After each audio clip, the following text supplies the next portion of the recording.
Chapter 1 Tera Lecture 1 Capital Planet Tera Earth Year 9062 A hidden lecturer stands in the shadows as he projects images that accompanies his message. Earth, the birthplace of our precursors, a once shining light in the universe, a melting pot of haphazard species flung together. Among all mutations and evolutions, humans stood the test of time, but their greatest flaw was their creators. The influence of these divine creatures led them to their own destruction.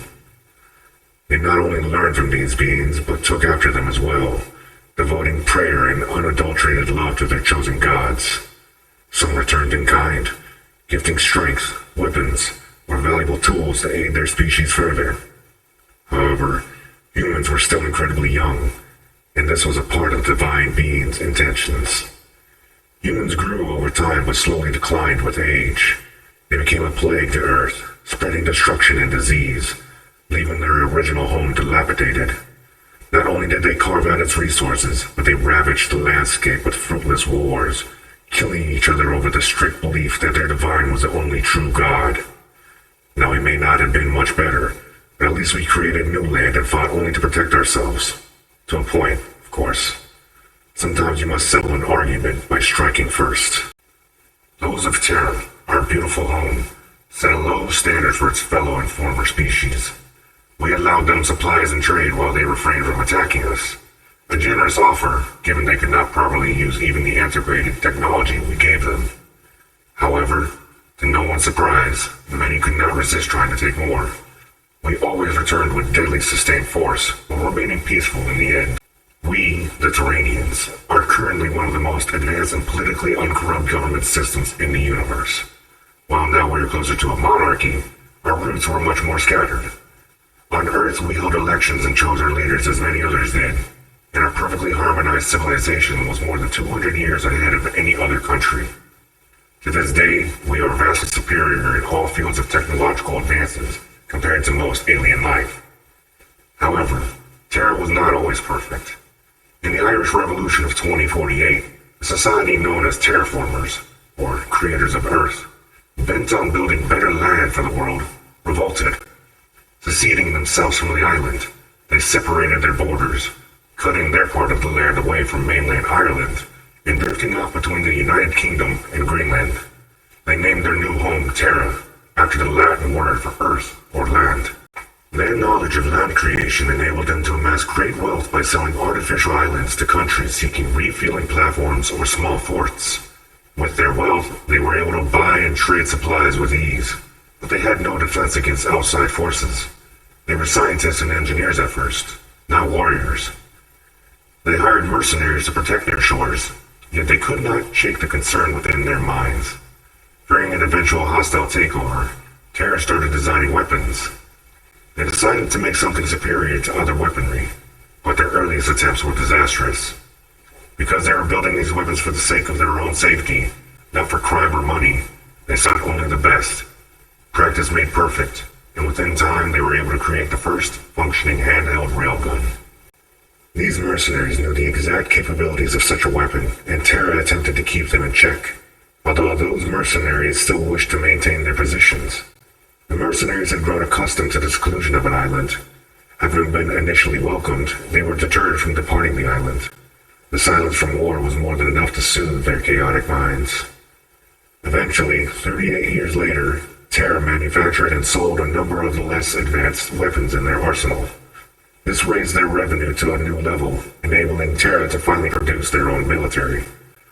Automated machinery assembled everything they needed, and they were able to focus on training their children, and so the mercenaries were no longer necessary. Of course, some could blame the brutality of early Tera on movies or virtual games, but we believe it was caused by their fear. Their young were subject to intense training. Tera needed the best for their own defense. They could not lose everything they had worked for. Starting from infancy, the children were conditioned to fight in the worst of scenarios, often beating each other to near death. Their training resembled that of the late Spartans, resulting in their bodies being destroyed a bit every time. They were given little rest, and a hardened resolve improved their recovery rates. They perfected all forms of military education, swimming, wrestling, close quarters combat, even the handling of firearms and explosives. They were dragged through every season the planet could offer. Their limbs were frozen from the black white of winter. Their skin was scorched red with the intense flame of summer. The rulers of Tera did not merely acquire an arsenal, they created advanced medication as well. Many of the intellectuals of Tera easily transitioned into genetics and physiology. It did not take long for them to make their first leap forward, genetic engineering. Imperfections in children were immediately cured, allowing no room for disabilities. At the age of 13, each child was given a choice: learn all the knowledge their predecessor had known, or become true warriors. Those who became warriors went through an even more rigorous hell, occasionally being tortured by being lacerated, stabbed, and shot, transforming them into the perfect fighter who knew only combat and survival. When their final course was completed, often when they were still teenagers, they were permitted to join the Talons. The others could become scribes who maintained the vast scientific fields that their military needed. They were mechanics, hackers, and even astronauts. Usually, a scribe would study one field, mastering it over time. Very seldom did an expert of their chosen trade retire from the ranks. Those lowly mercenaries knew their time had run out, yet they obviously did not want to leave. Many had raised families there. However, people that were not of Terranian descent were not permitted any longer, with only a few exceptions. They were given a few months' notice to vacate the island, as their services were no longer necessary. Those who were lucky enough to have married into the bloodline were given citizenship, and Terranians were not so unforgiving as to simply cast the others away. We offered many boons to those forced out, but they allowed their hubris to take over their reason, and instead rose against us. Tera's first war, Einred Sabale, was a rebel home invasion committed by the mercenaries. It did not last nearly as long as the rebels had hoped, yet they were allowed to try their hands against Tera's new technology. Many that were foreign military had grown old. Others were punks or novice sellswords looking for easy cash. Nothing could have prepared them for such failure. Their attempt only gave rise to further scrutiny. Outsiders and foreigners were immediately detained and deported, even those who had married Terranians. The war lasted only 3 weeks. The fight ended within their hearts the first. Many of the rebels hid within Tera's borders, leading to weekly search parties. This war allowed Terranians to further themselves and bolster their defenses, so no others could challenge them again. Every great country that rises in power becomes a great force to be reckoned with. With each great force comes an elite unit. The Russians had the Spetsnaz, Britain had the SAS, the USA had their Navy SEALs, Army Rangers, and Marines. Tera had nothing but the Talons. However, the Talons were unlike any modern military force on Earth. They used close-range weaponry such as blades and wore exceptionally durable armor built to repel small arms fire. They would rush in after deployment, blitzing the enemy into submission. Even with limited skirmishes, Tera's warriors surpassed fighters from other countries with ease. However, this did not put them at rest. Tera wanted something better, soldiers with the greatest devotion and ability. They needed an even more elite force of their own. With this in mind, they devised the Spectre program, which created genetically enhanced, augmented, and rebuilt super talons. Because of their augmentation and skin refraction, these new soldiers were forced to make a life commitment. Separation with this technology was not an option. Yet this offer came with many perks, some of which still exist. The Talons enjoyed close-range weapons, especially blades. To close in and confirm the death of your foe was much easier without the use of firearms. They needed the material strong enough, durable enough, and flexible enough to protect their fighters in close quarters. An ingenious idea developed. Something must exist deeper within the earth. So they dug and found their quarry. Ore mined 20 kilometers below the crust. Now they had exactly what they needed. A new metal they called terranium. With their focus on close quarters combat, the Talons needed armor that would protect them further. Thus began the development of a more enhanced metal, properly named terranium alloy. The alloy's composition was a national secret. Only the scribes in charge of development knew its formula. Terranium alloy was nigh impenetrable. It could barely be dented by an A1 Abrams 120mm cannon. Using the latest in stealth technology, the armor could be virtually invisible, unable to be seen by the naked eye or thermal vision. Plastering emitters disrupted the wavelengths of light across the armor's surface, warping reality around the suit itself. The helmet had heads-up display capabilities as well, and can project to Spectres their own vitals and target locations. Later upgrades included ammo count, squad health, and map services. Fitted with shortwave frequencies, they were able to communicate with any other Spectre within range, and eventually any across the globe without a bulky radio. Thermal, night, and day sights allowed them to see their targets in any situation. Their thermal sights allowed them to pick up radiation waves emitted by targets. This magnified their vision past other hot objects to see through obstacles, much like an X-ray. To protect the Spectre's identity, they had voice distortion units within their helmets, turning them into something only man could fear. Early speculation meant to keep Spectres beneath the radar, but no one expected the outcome to have such a lasting impact on their society.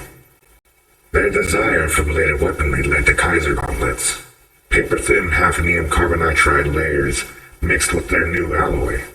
These gauntlets consisted of two collapsing, retractable 3-foot blades supported by a thermal current that conducted a heat over 3,000 degrees Celsius. They were demonically devastating weapons, able to cut through depleted uranium plates in composite armor. The blade's folding capabilities created tight packages of mayhem within the gauntlets, ready to be deployed at will. Tera's developers, at first, invested all their efforts into protection and durability without realizing the armor could not be worn without severe weight issues or impact costs. A square plate of the metallic alloy 30 centimeters long and 5 centimeters thick, by itself, weighed over 45 kilos. After it was fashioned into multiple plates that covered the body, the armor weighed roughly 240 kilos. Even the strongest of Talons could not test the armor out properly. They sought a solution to this problem, a way to mobilize the armor and reduce the strain on their military.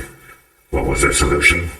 They mechanized the armor by implementing servo motors in the joints and actuators in the frames that enabled the armor to move slightly. It could support its own weight and give users a slight increase in their carrying capacity. The next problem was a power source. Nothing they had at the time could support the demand of the helmet and the armor together, at least not while the wearer was mobile. In order to get such small, meticulously autonomous parts and electronics to function properly, the energy had to be perfectly calculated, and the feed had to be precise. With this halt in the armor development, it closed the Spectre program, leaving the prototype armor to collect dust. The existence of the armor became a legend that slowly died into obscurity, forgotten by most of those who had worked on it. Finally, 35 years later, a child by the name of Kailas Valemti was born. He was raised by one of the original armor developers and heard during his entire childhood about the forgotten armor. As he watched the Talons who protected him, he vowed to finish the armor, not for his safety, but for their continued survival and their longevity. During his 23rd year of life, Kailas discovered microfusion by researching nuclear radiated substances. Over time, these objects produce energy from the decay of radioisotopes. As the radioactive substances decayed, they released charged particles that, when harvested, created an electrical current. Harvesting this current into a nuclear battery, he perfected the power source that would eventually power the forgotten armor. His discovery reopened the Spectre program, and he was put in full charge of development. It was fitting that the charge should be passed on to him, if only his father had lived to see it finished. Upon beginning the restoration of the armor, Kailas found it was outdated and needed serious remodeling. Adding inertia compensators and a high-flow hydraulic system into the suit, he made it easier to operate while it protected the user inside from a shockwave. With the advancement of mechs and vehicles, it also required an advanced loadout. Additional hardpoints were placed on the rig, enabling increased arsenal and a thicker bulwark.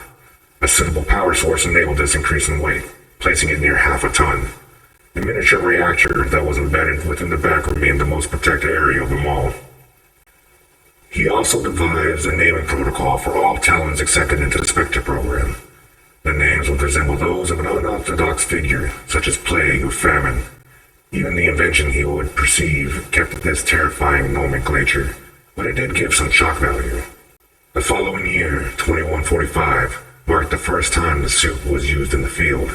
They found only one problem, a minor one at that. The microfusion battery created such an output of energy that the suit emitted green fumes. The seams around the reactor leaked wildly, and Kailas thought of only one solution: vent the fumes in a safe and productive area. The eyes of the helmet were the perfect spot, or so he specified. As the fumes purged, they drifted up and away from the user and his breathing apparatus without hindering his vision. When they first tested the suit after the fumes had been redirected, the chief commander of the Talons was shocked. His fear of the suit as the room went pitch black was visible.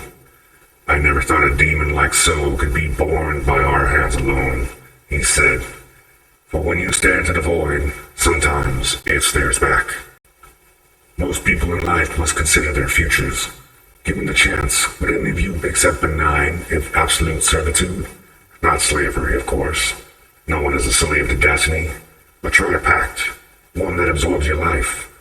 Some might say that would be the same as a deal with the devil. What if it gave you sovereignty to exceed limitations beyond all others? You sacrifice your life, yet gain purpose. Would you still say no? That was the very question each member of the Spectre program was given, by their own hands. With the suit completed and the weapons ready, officials looked for their first candidate. They wanted a Talon who had no fear and was consumed by pure commitment and dedication, and the ability to forget his past. A training operation was permitted, pitting Talons against one another in combat. It was fitting that they would orchestrate a grand tournament and accept anyone who could claim the top position. Only one would be accepted, though, and the only rule was the winner must stave off death. Through this competition, the top brass obtained their soldier, for only one remained standing, bloody and proud. He was Azuriel Cathal, a 27-year-old raised by a high-ranking Talon officer. Impressed by his performance, they inducted him into the program. They saw it fit that he be given the first name to lead all Spectres. Henceforth, he was their love, their devotion, their pride. However, they had one more test waiting for him. Simply proving himself stronger than the rest of the ruffians stood no ground. Upon completing this nearly impossible mission, he would be given his new armor, weapon, and name. His former life would be forgotten as all documentation of his existence would be destroyed. Only then could he lead this new elite force into the dominating force it is now. The lecturer pauses and takes a few steps out of the darkness. And who am I to any of you? I'm sure all of you do know who I am by now, but just for posterity.